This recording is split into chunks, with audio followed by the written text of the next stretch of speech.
Fans of a series often watch the show and seem to sympathize and forgive the villains of the story very easily, oftentimes ignoring all the evil things they've done.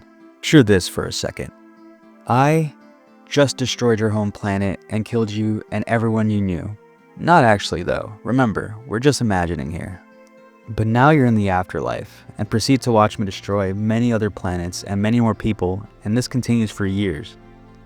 But eventually, I stopped, and instead of destroying, I began to protect and be a hero and have my own family that I begin to protect. I've even saved the whole universe a couple times, and I feel extreme remorse for what I did to you and your planet and all the others. So, do you think I've done enough to be redeemed? Many of you probably said yes, but here's another question. Have I done enough for you to forgive me? I'd bet that many of you that said I was redeemed said no. And why is that? Well, let's get into that. The thing that annoys me is that some people think that after enough time has passed, forgiveness is guaranteed, as though the time limit on our memory has been reached and now we have to forgive someone, no questions asked, even if they haven't done anything to deserve it. But forgiveness isn't determined by time, and it isn't determined by anyone else. Forgiveness is determined by the victim. Redemption, on the other hand, is something you pursue through your own actions, and more importantly, the reasons behind those actions. Now, remember how I said I destroyed your planet? Well, that wasn't actually me. Well, yeah, obviously, Frey, what you described is ridiculous. No way anyone would ever say that a person like that could be redeemed, and especially should not be forgiven. Well, what if I told you that the person I just described is arguably the face of redemption in all of fiction? That's right. Vegeta. I think we all know Vegeta's backstory, but just to quickly summarize, Vegeta for about his first 30 years of life was part of the Frieza Force and killed many people and destroyed multiple planets. Eventually, he gets beaten by Goku and friends, and then Frieza gets killed and Vegeta becomes part of the Z Fighters, reluctantly. Oh, also he gets with Bulma. And this is where his redemption arc truly starts, because after this point, he starts a family with Bulma and helps defeat Cell, who at that point, they all thought would destroy the universe. Then 7 years go by, and Vegeta is now pretty much living as a human, and has presumably not killed anyone. He is also a family man now. Kinda. So yeah, Vegeta did some really bad stuff in his past, but he has left that all behind, and will no longer do anything evil again. Yeah, so Vegeta at this point was definitely not redeemed yet. He was getting there, but he hadn't truly changed or really wanted to change just yet. But soon after, he realizes that he does want to change for his family and for himself, and he wants to save the planet and fix the mess he made. And you all know what he did next.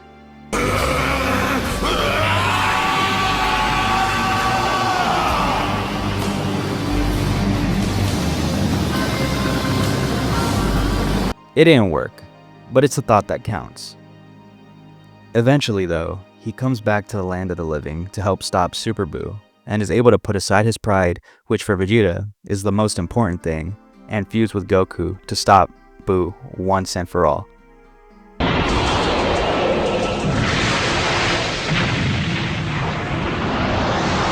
Again, it's the thought that counts. But eventually, Vegeta puts aside his pride again and lets Goku have the glory to beat Buu, and comes up with the plan to beat Buu and does his famous 60 seconds, Kakarot. Also, when all the good-hearted people were wished back, Vegeta was included in that, proving he truly was reformed and by all intents and purposes, redeemed. But did he really do enough to be redeemed? Remember, Vegeta killed a ton of people with no remorse for most of his life up to that point, and literally just killed like 300 people a day ago.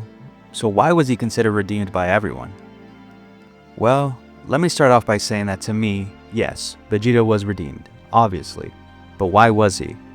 Well, obviously him helping save the universe is the main reason, but why is that reason so important?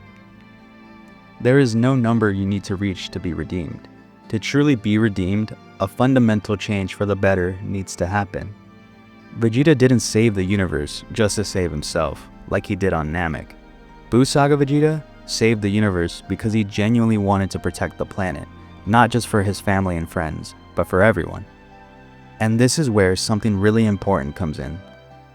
Vegeta's redemption story isn't about trying to gain forgiveness from all the people he's hurt, because he knows that's not possible. Most of the people he's killed are gone forever. They will never forgive him. But if you ask me if I would forgive Vegeta, if I was one of his victims from his youth, and watched him save the universe from the afterlife, even including all the Dragon Ball Super events, I'd probably say no. So why does Vegeta keep fighting for others and protecting innocent lives he doesn't even know? Because Vegeta's story isn't about obtaining forgiveness. It's about pursuing redemption, and maybe one day being able to forgive himself. And even knowing forgiveness may never come, he still chooses to be better. But what if the people who you hurt were still alive? And even more than that, they were the people closest to you. Well, that's where arguably the new gen face of redemption comes into the topic. Endeavor.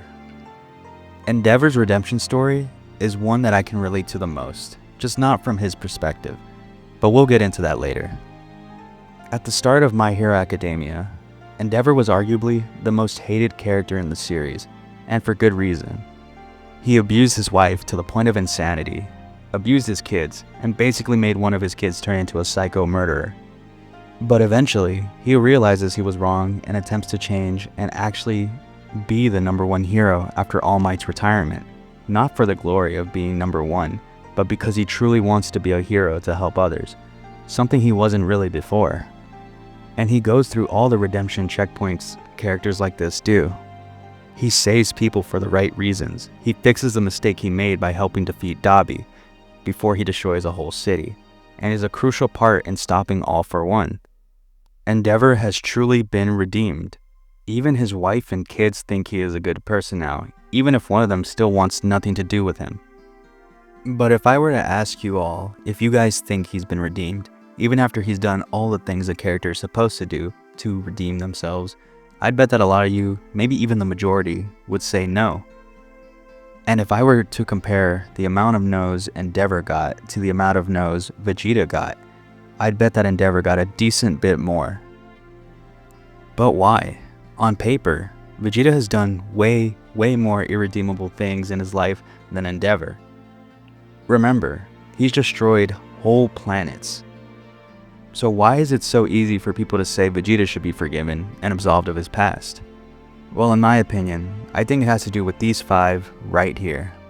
The people Endeavor wronged are still alive and are named characters who he has close personal connections to, and still treated them like they were garbage.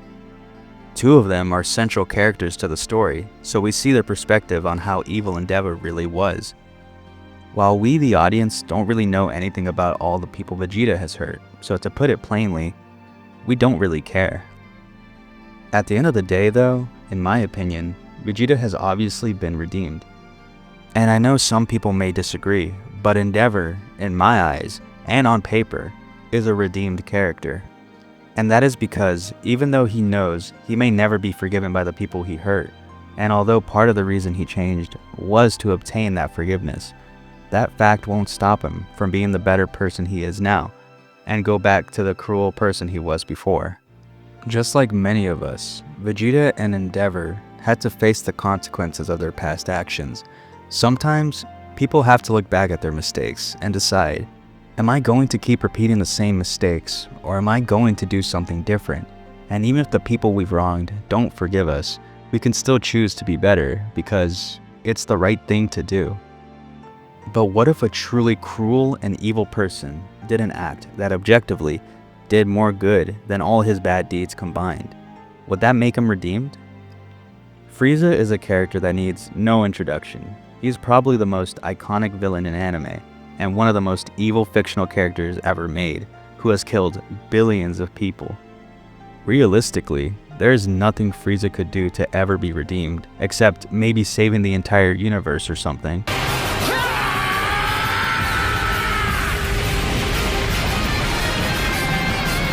Oh wait, he did.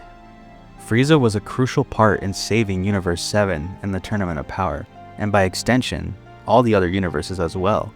Without him, there is no way Universe 7 would have won, and then Jiren would make his selfish wish and all the universes would be wiped out. So on paper, Frieza has technically saved more people than he's killed. So does that mean he is redeemed? No, of course not. Sorry for all that exposition, but we all know the answer. Did you think I would say yes? Frieza is still the most evil character in that verse. Literally right after, he recreated his Frieza Force and goes back to doing what he did before he died, and kills Broly's dad just to piss him off.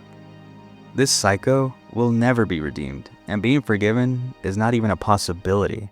But the funny thing is, and I know many of y'all would disagree, but I truly do think that it could become a possibility for Frieza to be redeemed. Not forgiven, hell no, not possible, but redeemed is. Because while forgiveness isn't something you can achieve on your own, and needs to be given to you by the people you've wronged, redemption is something that I believe anyone can achieve, even the most evil of people, because it is obtained through actions, but more importantly, the reasons behind those actions. If Frieza had gone into the tournament with the genuine goal of saving the universe to be able to protect everyone and become a better person, then he definitely had a chance to be redeemed if he was consistent. But he wasn't even close. He never even gave it an ounce of consideration. Frieza has been evil to the bone since birth, and there is no sad backstory to blame. But what if there was? Shigaraki from My Hero Academia, while not even close to having the kill count that Frieza does, has a similar mindset, to destroy with no regard for anyone else. But the difference between them is the reasons why they do it. Frieza does it because that's who he's always been, but Shigaraki is a different story. He was manipulated since childhood to become this remorseless killing machine by All For One. We are shown that Shigaraki, or at the time, Tenko Shimura, had one of the saddest backstories in the series, if not the saddest, and really everything up to the point he became Shigaraki wasn't really his fault, but All For One's. Eventually, Shigaraki destroys a whole city and kills many people and heroes, and vows to destroy everything with no remorse. Spoiler alert. But at the end, Shigaraki does help take down All For One with Deku, but to the end, he still states that he would have kept destroying. So there you go, super sad backstory, and now we understand that it's not his fault that he became this monster. So, do you forgive him? While I'm sure some people would say yes they do, because it's technically not his fault, I, on the other hand, do not. While it is sad that Tenko's life was destroyed by All For One, and while it's not his fault, Tenko has simply done too much damage to too many people, and while I can understand him and his anger towards the world that abandoned him and let him suffer, that doesn't mean his actions are excused. Tenko may be forgiven, but Tomura Shigaraki never will. Even in real life, someone having a sad upbringing or just a very shitty life in general may help you understand why they are a bad person, but it doesn't make it okay. But still, like I said, Shigaraki could be redeemed. If Frieza could, then Shigaraki definitely could. But even when Shigaraki helped defeat All For One, it wasn't to save everyone and put an end to all the suffering he has and would continue causing. It was more out of revenge and enacting his own punishment for what he did to him. But even if Shigaraki had changed, helping defeat All For One would barely scratch the surface of the amount of heroic acts Shigaraki would have had to do to redeem himself, which I personally don't think he was ready to do. But it doesn't matter, since Shigaraki died before he could even attempt to redeem himself. Which, by the way, in most cases, not in Shigaraki's case, I find to be the laziest way to redeem a character. Like them sacrificing themselves is enough to redeem them. Darth Vader, by the way, I think is a good example of this, because while I think his sacrifice was a huge redeeming act for himself, he was not truly redeemed since, he destroyed a whole planet. Come on. But I definitely do think that if he had survived, then he would have continued to attempt to redeem himself. I love Darth Vader, by the way. I'm in no way saying he is a poorly written character, and I actually like how his story ended. But an attempted redemption story, very similar to this, funnily enough, came from his grandson, Kylo Ren, and in my opinion, it wasn't that great. And the reason I think that is, besides the pretty bad writing of Rise of Skywalker in general, was that his change happened way too fast. It pretty much all happened in the last 30 minutes of the last movie, in the trilogy. There were some hints in the last movies, but every time he looked like he might come back to the light side, he would. In fiction and in real life, it is just very hard to believe that an evil person would be able to completely change in such a short amount of time, especially after spending their whole lives being unforgivable. They simply reached a point of no return, and by the time they wanted to change, it was too late. Sometimes though, a character does change before it's too late. I know I spent this video pretty much only talking about characters that are unforgivable, but there are examples of characters who changed before they were too far gone. Bakugo, for example, started the series off as kind of an awful person. He was a bully, and I'm sure that at the start of the series, a lot of viewers might have thought that he would end up becoming a villain.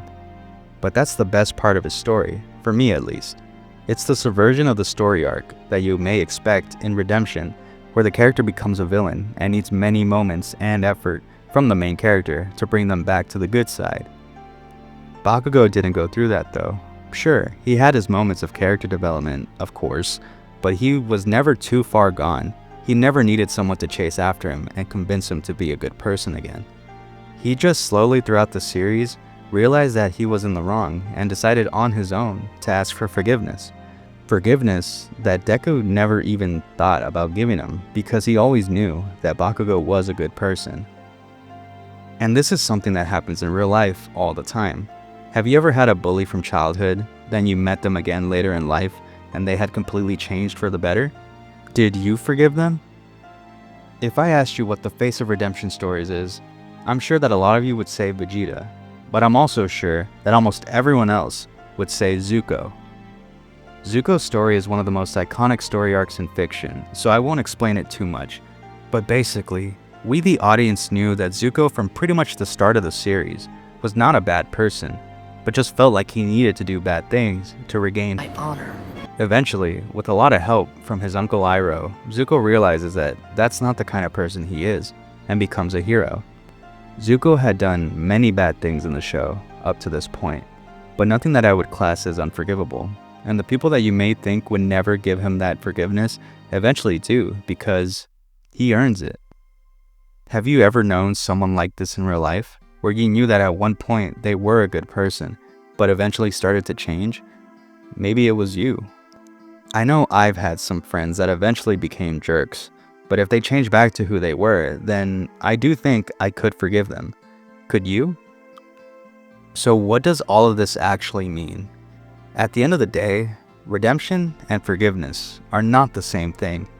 Someone can change, someone can be better, someone can even spend the rest of their life trying to make up for what they've done, and still never be forgiven. And that's okay, because forgiveness isn't something anyone is entitled to. It isn't something time guarantees. It isn't something good deeds can demand. Forgiveness belongs to the people who were hurt. So the real question isn't whether these characters were redeemed. The question is, what would it take for you to forgive someone who wronged you? Or would you ever be able to admit that they truly changed? Almost all of us have at least one person this question applies to. The character arc that I have talked about today, that I relate to the most, personally, is Endeavor's. Me and my father don't have the best relationship.